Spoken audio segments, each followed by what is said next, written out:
जादुई पैसों का घर। किसी गांव में दो दोस्त कल्लू और लल्लू रहा करते थे।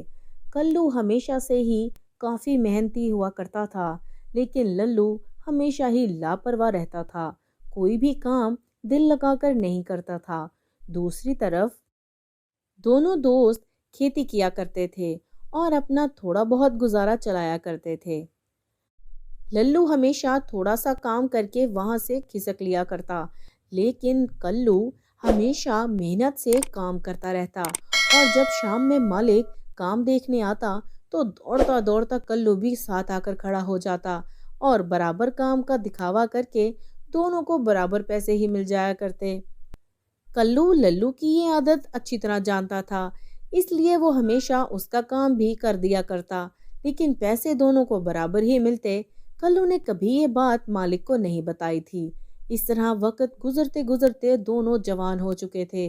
दोनों ने पास पास ही छोटे छोटे से घर बना लिए थे और दोनों की शादियां हो चुकी थी।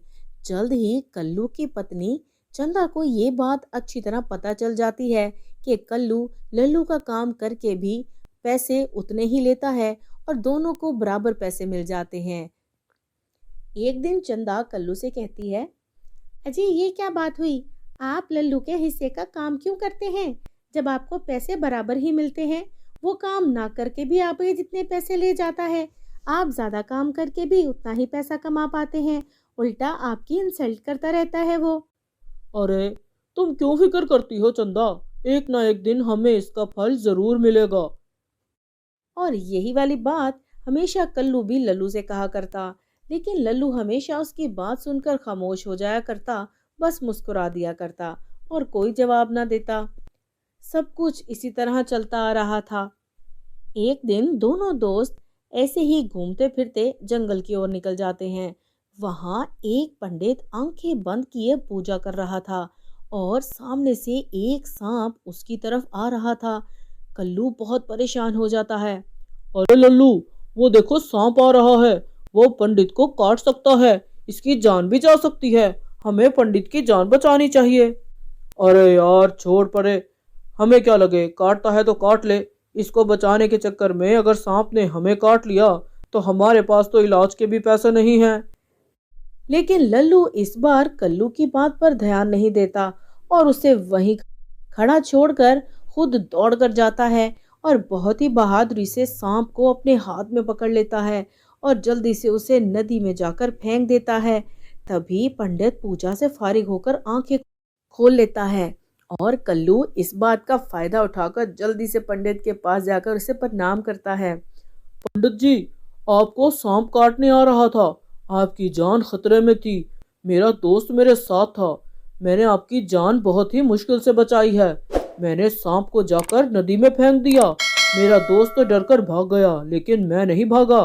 मैंने आपकी जान बचाई है। पंडित लल्लू की बात सुनकर अपने एक गोले में अपनी मंत्रों की ताकत से सच्चाई का पता लगा लेता है। तभी सामने से दौड़ता हुआ कल्लू आ जाता है और पंडित को प्रणाम करता है। पंडित दोनों से कहता है, तुम्हारा बहुत बहुत धन्यवाद। तुम दोनों ने मेरी जान बचाई है। मैं तुम दोनों को दो ऑप्शंस दूंगा। उनमें से तुम्हें सोच समझकर एक ऑप्शन को सिलेक्ट करना होगा। और याद रहे, मैं अपनी जो भी ऑप्शन दे दूंगा वो मैं उसे एक बार देने के बाद वापस नहीं ले सकता। इसलिए बहुत ध्यान से जवाब देना। पहली ऑप्शन ये है कि मैं तुम्हें एक पैसों से बना घर दे सकता हूँ, जिसमें दीवारें दरवाजे सब कुछ पैसों का बना होगा। और दूसरी ऑप्शन ये है कि मैं तुम्हें एक जादुई पेड़ दूंगा जो पैसे उगाया करेगा। तुम्हें तुम्हारी ज़रूरत के अनुसार पैसे दे दिया करेगा, लेकिन तुम्हें उसे रोज़ पाबंदी से पानी देना होगा। और सदा का सुस्त और कामचोर लल्लू जल्दी से कहता है, इसमें सोचने की क्या बात है भला पंडित जी। मुझे पैसों का बना घर चाहिए। और कल्लू कहता है, पंडित जी, आप मुझे जादुई पेड़ दे दीजिए। पंडित दोनों को उनके उनके कहे मुताबिक सब चीजें दे देता है। जब दोनों अपने घर पहुंचते हैं तो लल्लू का घर पैसों का बन चुका था, जबकि दूसरी तरफ कल्लू के घर के बाहर एक बड़ा सा पेड़ उगाया था, जिसे देख वो बहुत खुश होता है। उसकी पत्नी बाहर आकर हैरान हो जाती है। अरे, ये इतना बड़ा पेड़ यहाँ एकदम से कैसे हो गया? तब कल्लू सारी बात अपनी पत्नी को बताता है और वो दोनों बहुत ही मेहनत और लगन के साथ पौधे को पानी देने लगते हैं और पेड़ से उगने वाले पैसों से वो दोनों गरीबों की मदद भी करने लगे थे। दूसरी तरफ लल्लू अपने पैसे बहुत ही बिना सोचे समझे इस्तेमाल कर रहे थे और मुस्तकबिल के बारे में नहीं सोच रहे थे। एक दिन चोर डाकू उनके पैसों से बना घर देखकर एक क्रेन से उनका घर तोड़ देते हैं और सारे पैसे लेकर भाग जाते हैं। वो दोनों बेघर हो जाते हैं। उनका घर खत्म हो गया था। दोनों सड़क किनारे बैठकर रो रहे थे। तभी सुबह उठकर कल्लू और उसकी पत्नी उन दोनों को रोते हुए देखते हैं और देखते हैं कि उनका घर गायब हो चुका है। तब कल्लू लल्लू से कहता है, लल्लू, तुमने हमेशा यही कुछ किया। तुम हमेशा मेहनत के बगैर ही पैसा कमाना चाहते हो। तुमने पंडित की दोनों ऑप्शनों में से भी वही ऑप्शन चूज की जिसमें मुफ्त में मेहनत के बगैर पैसा मिल सकता था। तुमने पेड़ नहीं चुना क्योंकि तुम्हें उसे पानी देने की मेहनत करनी पड़ती। मेहनत किए बगैर मेरे भाई कुछ नहीं मिलता, और अगर मिल भी जाए तो ज्यादा देर तक रहता नहीं है। मैं तुम्हारी मदद करूंगा। अपने इस पेड़ के पैसों से मदद में तुम भी शामिल हो।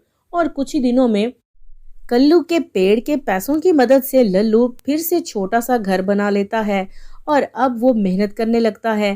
पहले की तरह काम चोरी नहीं दिखाता। तो मेरे प्यारे दोस्तों, कैसी लगी आपको हमारी आज की ये कहानी? इस कहानी से हमें ये सबक मिलता है कि हमें हमेशा मेहनत करके कमाना चाहिए। हाथ पर हाथ रखे कभी भी कमाई हाथ नहीं आती, और आ भी जाए तो ज़्यादा देर तक पास नहीं रहती। कहानी आपको पसंद आई हो तो लाइक कीजिए और चैनल को सब्सक्राइब कर लें।